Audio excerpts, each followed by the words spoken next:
नमस्कार दोस्तों, स्वागत है आप सभी का एक बार फिर से आपके अपने YouTube चैनल इम्प्रेसिव मैथ्स पर।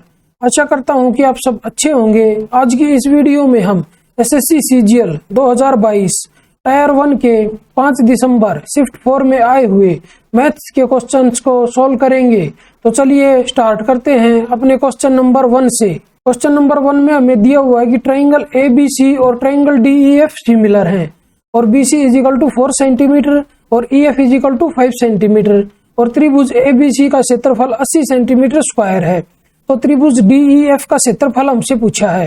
तो हमें दिया हुआ है ट्राइंगल ABC सिमिलर है ट्राइंगल DEF के और इनकी साइड्स का रेशियो निकाल लेते हैं। यहाँ से ये साइड दी हुई है BC 4 और EF दी हुई है 5।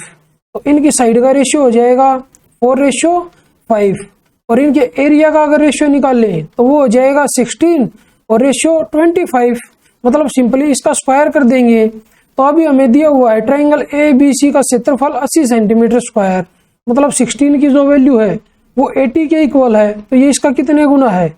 5 गुना है। तो DEF का क्षेत्रफल हमें बताना है तो इसका 5 गुना कर देंगे तो इनटू में 5, तो ये आ जाएगा 125 सेंटीमीटर स्क्वायर और ये हमारा ऑप्शन नंबर है 2। तो चलिए बढ़ते अपने क्वेश्चन नंबर 2 की तरफ।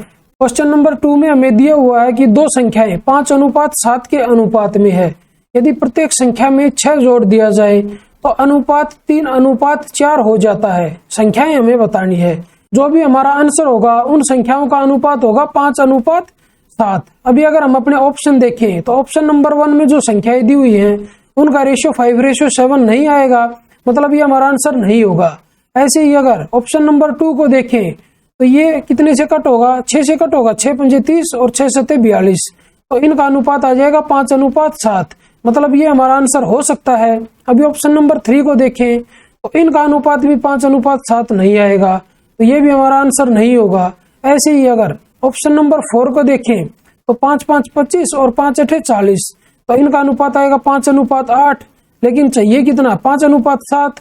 तो ये भी हमारा आंसर नहीं होगा। एक तरीका तो है ये इसको सोल्व करने का, तो ऑप्शन के थ्रू हमने डायरेक्ट सोल्व कर लिया। अगर दो ऑप्शन ऐसे होते कि जिसमें अनुपात 5:7 आ जाता संख्याओं का, तो हम कैसे सोल्व करते? तो सबसे पहले हम रेशियो लिख लेते हैं 5:7। उसके बाद 6 जोड़ दिया जाता है प्रत्येक संख्या में और उसके बाद अनुपात हो जाता है 3:4। अभी अगर डिफरेंस देखें तो इनमें डिफरेंस कितने का है? 2 का डिफरेंस है और इनमें डिफरेंस कितने का है? 3 का डिफरेंस है। तो सबसे पहले तो हमें ये डिफरेंस सेम करना है और डिफरेंस सेम करने के लिए हम इसको मल्टीप्लाई करेंगे इनके अंतर से और इनका अंतर है 1, तो इनटू में 1, और इसको हम मल्टीप्लाई करेंगे इन दोनों के अंतर से और इनका अंतर है 2, तो इनटू में 2। तो ये इधर क्या आ जाएगा? ये आ जाएगा 5:7 और नीचे आ जाएगा 6:8। तो अभी इधर डिफरेंस कितना आया? 1, और यहाँ पे डिफरेंस कितना आया है? वो भी आया है 1, और 1 की वैल्यू क्वेश्चन में हमें दी हुई है 6 के इक्वल। तो हमारी संख्याएं हो जाएंगी 6×5 30 और 6×7 42, और ये हमारा ऑप्शन नंबर है 2। तो चलिए बढ़ते अपने क्वेश्चन नंबर 3 की तरफ। क्वेश्चन नंबर 3 में हमें दिया हुआ है कि दो पर्यटक बसें एक ही बिंदु से प्रस्थान करती हैं। तो वो बिंदु हम यहाँ पे मान लेते हैं और समकोण बनाती दो सड़कों पर क्रमशः 48 किलोमीटर पर आवर और 36 किलोमीटर पर आवर की चाल से चलती हैं। 15 सेकंड बाद बसों के बीच की दूरी कितनी होगी? तो समकोण बनाती हैं सड़कें, तो हम एक राइट एंगल ट्राइंगल बना लेते हैं यहाँ पे। तो एक बस यहाँ पे पहुंच जाएगी और एक यहाँ पे, तो हमें ये डिस्टेंस बतानी है दोनों बसों के बीच की। तो एक तो चलती है 48 की स्पीड से, तो उसको हम मीटर पर सेकंड में कन्वर्ट करेंगे। तो ये आ जाएगा 48 इंटू 5/18 इंटू में इसको 15 से मल्टीप्लाई कर देंगे तो ये इधर से डिस्टेंस आ जाएगा। ऐसे ही दूसरी जो स्पीड है वो है 36 किलोमीटर पर आवर, तो इसको भी मीटर प्रति सेकंड में कन्वर्ट करेंगे। तो 5/18 से मल्टीप्लाई करते हैं और इंटू में ये भी 15 इधर, तो ये डिस्टेंस आ जाएगा इधर भी। तो अभी इसको अगर सोल्व करें तो 6×3 18 और 6×8 48, 3 से इसको कट करेंगे तो 3×5 15, तो ये क्या आ जाएगा? 5×5 25, 25×8 200, तो ये डिस्टेंस आई है 200। अभी अगर इसको सोल्व करें तो ये आ जाएगा 18 दूनी 36, तो इसको सोल्व करेंगे तो ये आ जाएगा 150 मीटर। अभी अगर पाइथागोरस इसमें लगा दे तो ये क्या है, अगर 0 0 हटा दें तो ये है 15 और ये है 20, तो ये भुजा आएगी 25, लेकिन ये है 150 और 200, तो ये भुजा हो जाएगी 250, मतलब दोनों बसों के बीच की दूरी होगी 250 मीटर, और ये ऑप्शन नंबर हमारा है 3। तो चलिए बढ़ते अपने क्वेश्चन नंबर 4 की तरफ। क्वेश्चन नंबर 4 में हमें दिया हुआ है कि बराबर आयतन वाले 3 घनों को सिरे से सिरे सटाकर आपस में जोड़ा जाता है। यदि घन का विकर्ण 6√3 सेंटीमीटर है तो परिणामी घनाभ का पृष्ठीय क्षेत्रफल ज्ञात कीजिए। तो घन की भुजा को हम a मान लेते हैं, तो विकर्ण क्या हो जाएगा √3a, और ये हमें दिया हुआ है 6√3 सेंटीमीटर के इक्वल, तो यहाँ से घन की भुजा आ जाएगी 6 के इक्वल। अभी जो 3 घन है उनको सिरे से सिरे सटाकर आपस में रखा गया है, मतलब उनको इस तरीके से रखा हुआ है, एक घन ये है और एक ये है, तो इन दोनों को इधर से सटा दिया और इन दोनों को इधर से सटा दिया, तो इधर कितने फेस खराब हो गए, तो एक इस घन का और एक इस घन का, तो यहाँ पे कितने हो गए 2, ऐसे ही इधर भी 2 फेस खराब हो गए। तो 3 घनों में टोटल फेस कितने थे, तो 3 घनों में जो टोटल फेस थे वो थे 6 या 18, अभी 4 इसमें से खराब हो गए तो -4, तो बचेंगे कितने 14 बचेंगे, और एक फेस का एरिया कितना है वो है a² के इक्वल, तो टोटल जो सरफेस एरिया भी बचेगा घनाभ का वो बचेगा 14a² के इक्वल। तो अभी इसमें a की वैल्यू रख देते हैं, तो ये आ जाएगा 14 इंटू 6 का स्क्वायर होगा 36। अभी अगर इनकी मल्टीप्लाई करें तो 14 6 84, लास्ट में यूनिट डिजिट आएगी 4। अभी अगर हम अपने ऑप्शन देखें तो एक ही ऑप्शन है जिसमें यूनिट डिजिट 4 है, और ये है हमारा ऑप्शन नंबर 1, 504 सेंटीमीटर स्क्वायर, तो यही हमारा आंसर हो जाएगा। तो चलिए बढ़ते हैं अपने क्वेश्चन नंबर 5 की तरफ। क्वेश्चन नंबर 5 में हमें ये ट्रिग्नोमेट्रिक फंक्शन दिया हुआ है, इसको सोल्व करके हमें इसकी वैल्यू बतानी है। तो हम ऐसा करते हैं, ऊपर 1 प्लस साइन a से मल्टीप्लाई कर देते हैं और नीचे भी 1 प्लस साइन a से मल्टीप्लाई कर देते हैं, और ये रूट इधर बढ़ा देते हैं, तो ये रूट के अंदर है सब। तो ऊपर क्या आ जाएगा, ऊपर आएगा 1 प्लस साइन a पूरे का होल स्क्वायर, और अपॉन में नीचे है a माइनस बी और a प्लस बी, तो ये हो जाएगा a² माइनस b², मतलब ये आएगा 1 माइनस साइन स्क्वायर a और इस पूरे का रूट। तो इसको हम क्या लिख सकते हैं, इसको हम लिख सकते हैं कोस स्क्वायर a। तो इस रूट से ये स्क्वायर कट हो जाएगा और ये कट हो जाएगा, तो इधर क्या आएगा, ये आएगा 1 प्लस साइन a और अपॉन में कोस a। अभी अगर इसको सोल्व करें तो 1 अपॉन कोस a होता है सेकेंड a, और प्लस में साइन a अपॉन में कोस a होता है tan a, तो प्लस में tan a लिख देते हैं। और ये हमारा ऑप्शन नंबर कौन सा है, ये हमारा ऑप्शन नंबर है 2। तो चलिए बढ़ते अपने क्वेश्चन नंबर 6 की तरफ। क्वेश्चन नंबर 6 में हमें दिया हुआ है कि ₹90 के अंकित मूल्य वाली एक टोपी ₹68 में बेची जाती है, छूट की प्रतिशत दर क्या है, 2 दशमलव स्थानों तक सही, मतलब उसका मार्क प्राइस तो है 90 और उसका सेलिंग प्राइस है 68, तो छूट कितनी दी है इसमें 22 की, और कितने पे 90 पे, और परसेंटेज में छूट निकालनी है तो 100 से मल्टीप्लाई कर देते हैं, तो ये आ जाएगा 0 से 0 कट होगा, तो ये आएगा 220/9।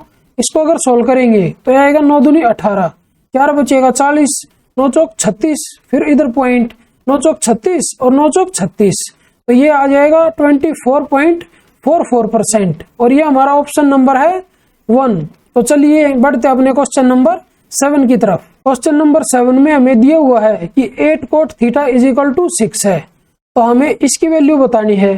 तो इधर से अगर cot थीटा की वैल्यू निकालें तो वो हो जाएगी 3/4 के इक्वल। अभी हम ऐसा करते हैं, इसको ऊपर और नीचे साइन थीटा से डिवाइड कर देते हैं, तो ये आ जाएगा 1 प्लस cot थीटा और अपॉन में 1 माइनस cot थीटा, और cot थीटा की वैल्यू इसमें रख देते हैं, तो ये आ जाएगा 1 प्लस 3/4 और अपॉन में 1 माइनस 3/4।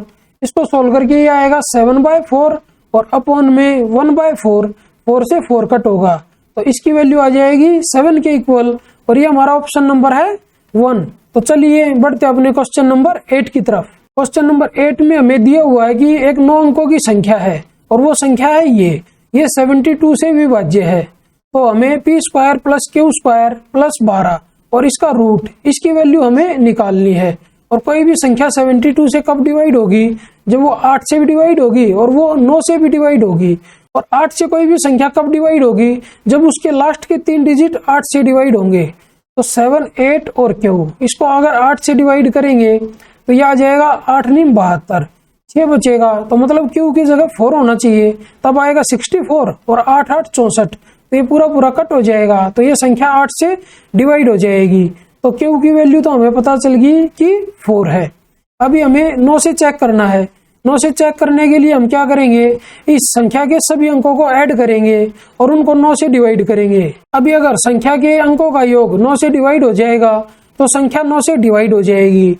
तो हम ऐसा करते हैं, जो संख्याएं 9 से डिवाइड होती है उनको कट कर देते हैं। तो ये इधर से 6 और 3 9, और 9 से ये 9 कट होगा। अभी अगर इधर देखें तो 8 और इधर था 4, 8 और 4 12, 12 और 7 19, 19 और 8 होता है 27। तो ये भी कट हो जाएगा। तो अभी बचेगा 3 और P। तो P की जगह कितना रखूं, ये संख्या 3 + P 9 से डिवाइड हो जाए तो P की जगह मैं 6 रखूंगा। तो P की वैल्यू भी मेरे को पता चल गई। अभी ये P और Q की वैल्यू मैं इसमें रख देता हूं। तो P का स्क्वायर हो जाएगा 36 और प्लस में Q का स्क्वायर हो जाएगा 16 और प्लस में 12, और इसका रूट कर देंगे तो यह आएगा 36 और 6 42 और 10 52, 52 और 2 54 और 10 64, 64 का रूट होता है 8। तो इसकी वैल्यू आ जाएगी 8, और ये हमारा ऑप्शन नंबर है 4। तो चलिए बढ़ते अपने क्वेश्चन नंबर 9 की तरफ। क्वेश्चन नंबर 9 में हमें दिया हुआ है कि ट्राइंगल ABC में AB = BC है और P, Q और R क्रमशः भुजाओं AB, BC और AC के मध्य बिंदु हैं। तो सबसे पहले हम एक ट्राइंगल बना लेते हैं ABC। ये पॉइंट A है, ये B पॉइंट है और ये C पॉइंट है।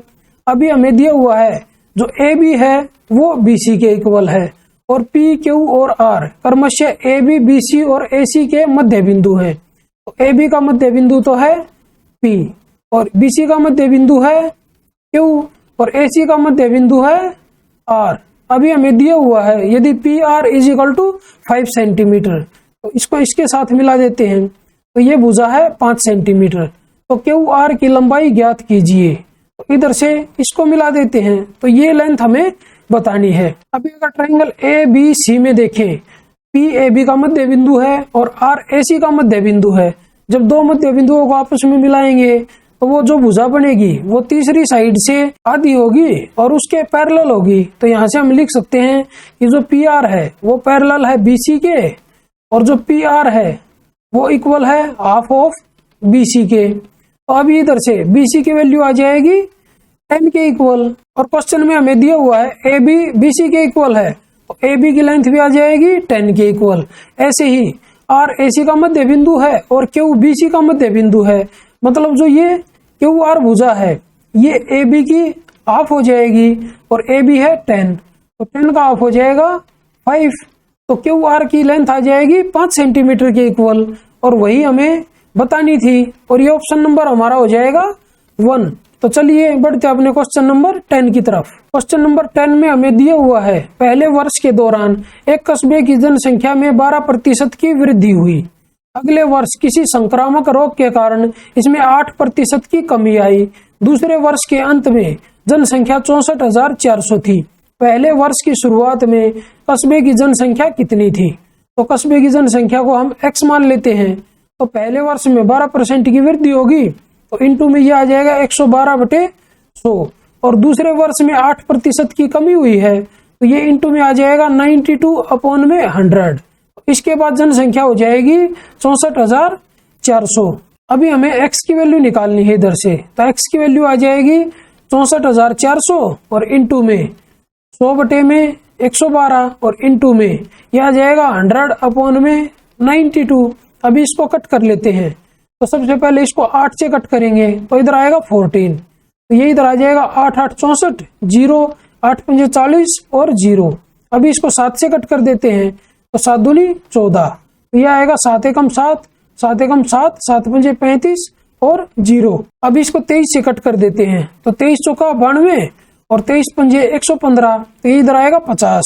अभी 2 से इसको कट करेंगे तो यह आएगा 25, और 4 से इसको कट करेंगे तो ये इधर आएगा 25।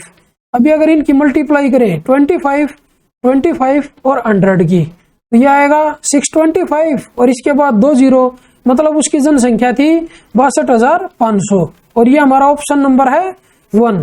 तो चलिए बढ़ते अपने क्वेश्चन नंबर 11 की तरफ। क्वेश्चन नंबर 11 में हमें ट्राइंगल ABC सिमिलर दी हुई है ट्राइंगल QRP के और उनके एरिया का रेशियो दिया हुआ है 9:4। तो उनकी साइड का रेशियो कितना हो जाएगा? उनकी साइड का रेशियो हो जाएगा 3:2। अभी हमें दिया हुआ है AB 18 सेंटीमीटर के इक्वल और BC 15 सेंटीमीटर के इक्वल। तो हमसे PR की लेंथ पूछी है और PR कहाँ पे है? ये इधर है PR और इसके कोरस्पॉन्डिंग साइड कौन सी होगी? इसके कोरस्पॉन्डिंग साइड होगी BC और BC की लेंथ कितनी है? 15 है। मतलब जो 3 की वैल्यू है वो 15 के इक्वल है। तो हमें 2 की वैल्यू निकालनी है। तो 2 की वैल्यू कितनी हो जाएगी? ये इसका है 5 गुना, तो ये इसका 5 गुना कर देंगे तो इंटू में 5, तो ये भुजा आ जाएगी 10 सेंटीमीटर के इक्वल और ये हमारा ऑप्शन नंबर है 1। तो चलिए बढ़ते अपने क्वेश्चन नंबर 12 की तरफ। क्वेश्चन नंबर 12 में हमें दिया हुआ है कि एक टैंक में 3 नल A, B और C हैं।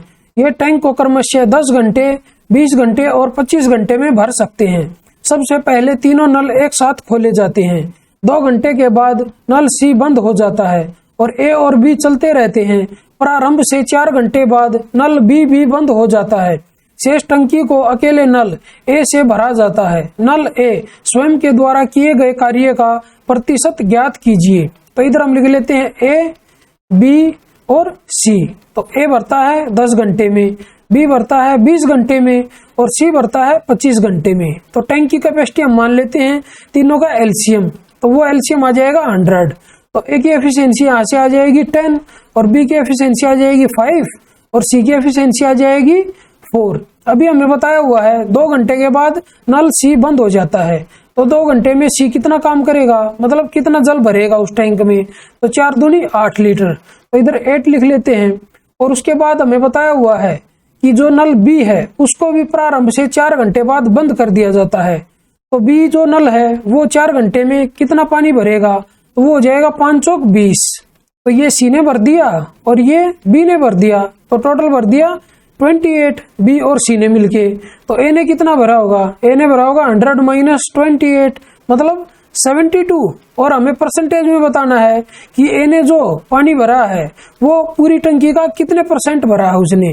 तो 100 का 72 भरा है, मतलब ये आ जाएगा 72% के इक्वल और ये हमारा ऑप्शन नंबर है 4। तो चलिए बढ़ते अपने क्वेश्चन नंबर 13 की तरफ। क्वेश्चन नंबर 13 में हमें दिया हुआ है कि प्रसाद एक बाइक पर 16 किलोमीटर पर आवर की चाल से 96 किलोमीटर, मतलब इधर उसको लगेंगे 6 घंटे, 16 छिकम 96, और कार में 31 किलोमीटर पर आवर की चाल से 124 किलोमीटर, मतलब यहाँ पे उसको लगेंगे 4 घंटे, और घोड़ा गाड़ी में 7 किलोमीटर पर आवर की चाल से 105 किलोमीटर जाता है, मतलब यहाँ पे उसको लगेंगे 15 घंटे। तय की गई पूरी दूरी के लिए उसकी औसत चाल ज्ञात कीजिए।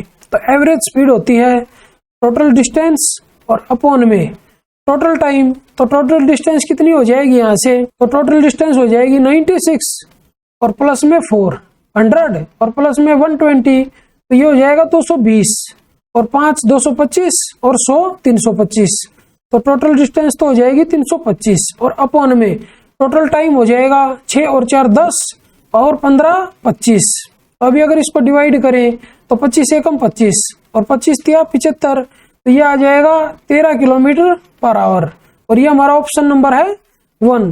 तो चलिए बढ़ते अपने क्वेश्चन नंबर 14 की तरफ। क्वेश्चन नंबर 14 में हमें दिया हुआ है कि 4 सेंटीमीटर त्रिज्या वाले 3 वृत्तों को आपस में स्पर्श करते हुए रखा गया है।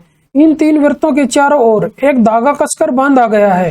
धागे की लंबाई क्या है? अभी अगर धागा तीनों वृत्तों को स्पर्श करेगा तो धागे की लंबाई हो जाएगी 3 × d और प्लस में 2πr, मतलब जितने भी वृत्त होंगे d का उतने ही गुणा कर देंगे। अगर यहाँ पे 4 वृत्त होते तो 4d कर देते, अगर 2 होते तो 2d कर देते, अगर 5 होते तो 5d कर देते। ऐसे ही जितने सर्कल होंगे उतने ही मल्टीप्लाई कर देंगे d के साथ। अब इधर 3 सर्कल थे तो ये हमने कर दिया 3d और प्लस में 2πr हर एक के साथ हमें ऐड करना है। तो अभी हमें रेडियस दी हुई है 4 सेंटीमीटर, तो इसका डायमीटर हो जाएगा 8 सेंटीमीटर, तो यह आ जाएगा 8 तिया 24 और प्लस में ये है 2πr, r की वैल्यू 4, तो यह आ जाएगा 4 दूनी 8π, तो हमारा आंसर आएगा 24 प्लस 8 पाई, और ये हमारा ऑप्शन नंबर है 4। तो चलिए बढ़ते अपने क्वेश्चन नंबर 15 की तरफ। क्वेश्चन नंबर 15 में हमें दिया हुआ है कि एक निश्चित राशि साधारण ब्याज पर 2 वर्षों में 3640 और 8 वर्षों में 4060 हो जाती है। वार्षिक अनुमानित दर प्रतिशत ज्ञात कीजिए। तो 8 वर्षों में वो हो जाती है 4060 और 2 वर्षों में वो हो जाती है 3640। तो 6 वर्षों में कितना ब्याज मिलेगा? वो आ जाएगा 0, 2 और 4। 1 वर्ष में मिलेगा 6 सत्ते 42, 70 रुपए। तो 2 साल में मिलेगा 140 रुपए, और 2 साल में राशि हो जाती थी 3640। तो इधर से प्रिंसिपल निकाल लेते हैं, तो वो आ जाएगा 3640 और माइनस 140। तो इधर आएगा 0, 0, 5 और 3, मतलब जो प्रिंसिपल आया है वो आया है 3500 रुपए। अभी हमें रेट निकालनी है, तो प्रिंसिपल हमारा है 3500 और हमें 1 साल में इंटरेस्ट मिलता है 70। तो ये आ जाएगा 70 अपॉन में 3500, और परसेंटेज में निकालना है तो इनटू में 100। अब ये 2 जीरो से 2 जीरो कट कर देते हैं, 35 से इसको कट करेंगे तो ये 2 पे कट होगा, तो रेट यहाँ से आ जाएगी 2% के इक्वल, और ये हमारा ऑप्शन नंबर है 3। तो चलिए बढ़ते अपने क्वेश्चन नंबर 16 की तरफ। क्वेश्चन नंबर 16 में हमें दिया हुआ है x² minus 2xy is equal to 84 है, और x minus y is equal to -10 है। तो y का मान हमें बताना है, तो हम ऐसा करते हैं इसका स्क्वायर कर देते हैं। तो यह आ जाएगा x² plus y² minus 2xy, और ये इक्वल आएगा 100 के। अभी x² माइनस 2xy की वैल्यू हमें दी हुई है 84, तो ये इधर से आ जाएगा y² प्लस 84, ये इक्वल होगा 100 के। तो यहाँ से y² की वैल्यू आ जाएगी 100 माइनस 84 मतलब 16, तो y की वैल्यू यहाँ से आ जाएगी 4 के इक्वल, और ये हमारा ऑप्शन नंबर है 3। तो चलिए बढ़ते अपने क्वेश्चन नंबर 17 की तरफ। क्वेश्चन नंबर 17 में हमें दिया हुआ है x plus 1/2x is equal to 3 है। तो हमसे पूछा है 8x³ प्लस 1/x³ का मान। तो यहाँ पे हमें 2x चाहिए, तो हम ऐसा करते हैं दोनों तरफ 2 से मल्टीप्लाई कर देते हैं। तो ये क्या आ जाएगा इसको मल्टीप्लाई करके? तो ये आ जाएगा 2x plus 1/x is equal to 6। अभी इसका क्यूब कर देते हैं, तो यह आ जाएगा 8x³ और प्लस में 1/x³ और प्लस में यह आएगा 3 इंटू 2 और इंटू में 2x प्लस 1/x और इसकी वैल्यू है 6। तो इंटू में 6 और इक्वल टू 6 का क्यूब होगा 216। अभी अगर इनको मल्टीप्लाई करें तो 3 दूनी 6 और 6 6 36, तो ये इधर जाके इसमें से माइनस होगा, तो 36 इसमें से माइनस करेंगे तो यह आ जाएगा 0, 8 और 1। तो 8x³ प्लस 1/x³ की वैल्यू आ जाएगी 180 के इक्वल, और ये ऑप्शन नंबर हमारा है 3। तो चलिए बढ़ते अपने क्वेश्चन नंबर 18 की तरफ। क्वेश्चन नंबर 18 में हमें दिया हुआ है कि सेब को रुपए 350 में 100 की दर से खरीदा गया।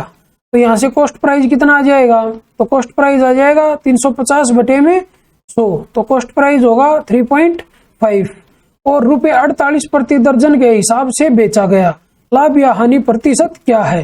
तो सेलिंग प्राइस इधर से आ जाएगा रुपए 48 प्रति दर्जन बेचा है, तो एक का मूल्य आ जाएगा 48/12, तो यह आ जाएगा 4 के इक्वल। अभी सीपी है 3.5 और एसपी है 4, तो प्रॉफिट होगा, और वो प्रॉफिट होगा 0.5 का 3.5 पे, और परसेंटेज में बताना है तो 100 से मल्टीप्लाई करेंगे। अब ये दशमलव से दशमलव कट हो जाएगा, 5 से इसको कट करेंगे तो इधर 7 आएगा, तो ये आ जाएगा 100/7। अभी अगर इसको सोल्व करें तो ये आ जाएगा 14 सही 2/7% के इक्वल, और ये हमारा ऑप्शन नंबर है 2।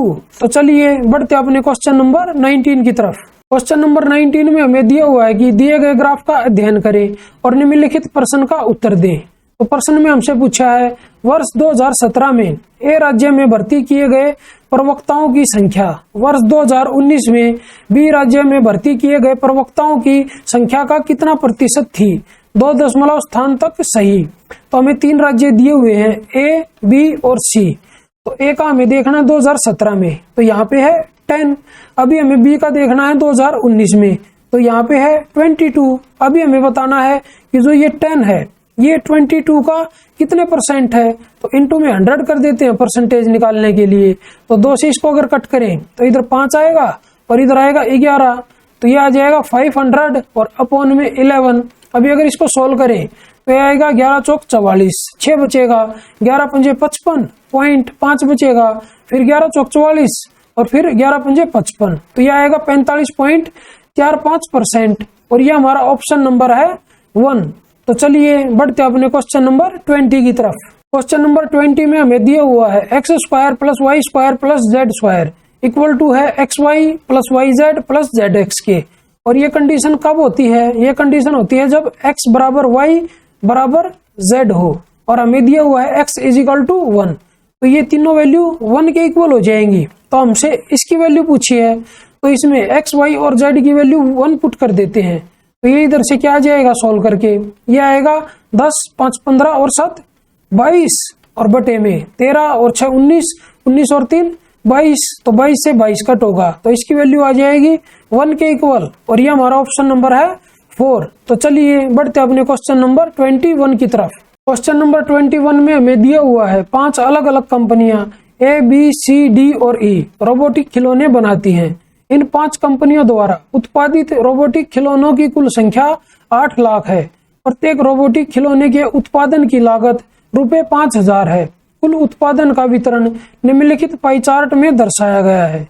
और क्वेश्चन में हमसे पूछा है कंपनी ए और ई द्वारा उत्पादित वस्तुओं की कुल लागत कितनी है। तो ए ब्लू वाला है और जो ई है वो कम ब्लू वाला है।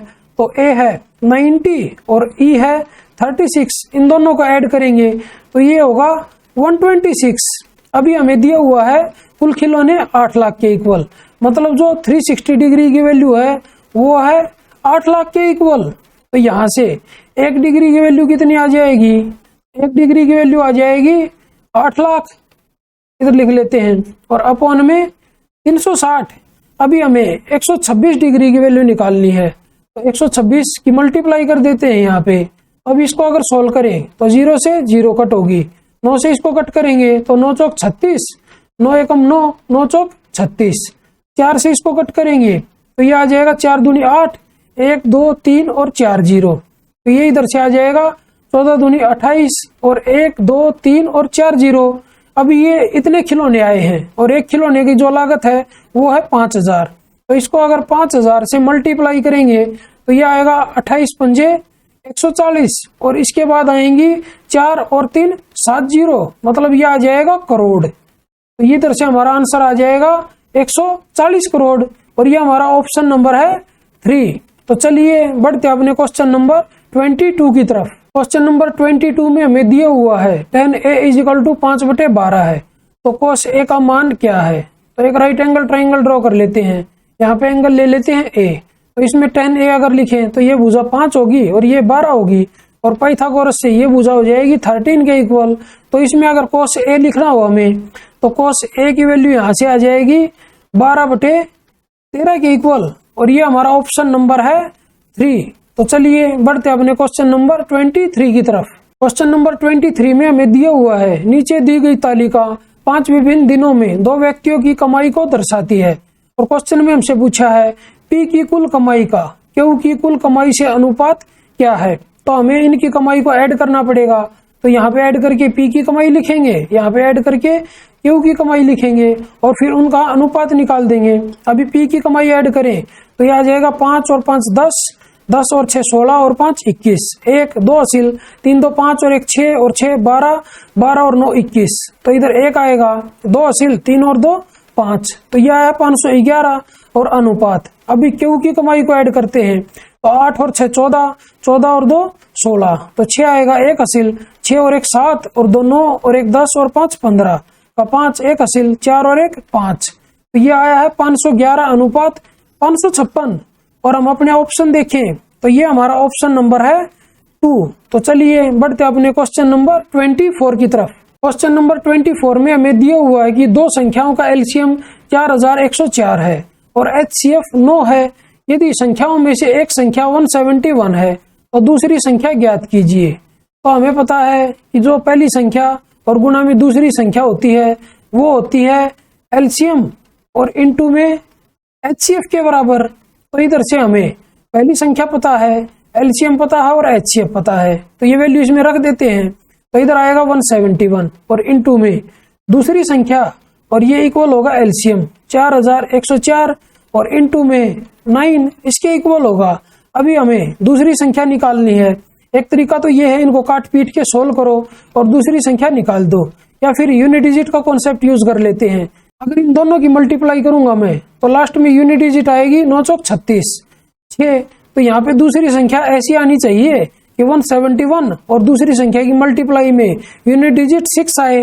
अभी अगर मैं अपने ऑप्शन देखूं तो ये मेरा एक ही ऑप्शन है जो ऑप्शन नंबर 4 है, जिसकी मल्टीप्लाई मैं 171 के साथ करूंगा तो यूनिट डिजिट मेरी 6 आएगी।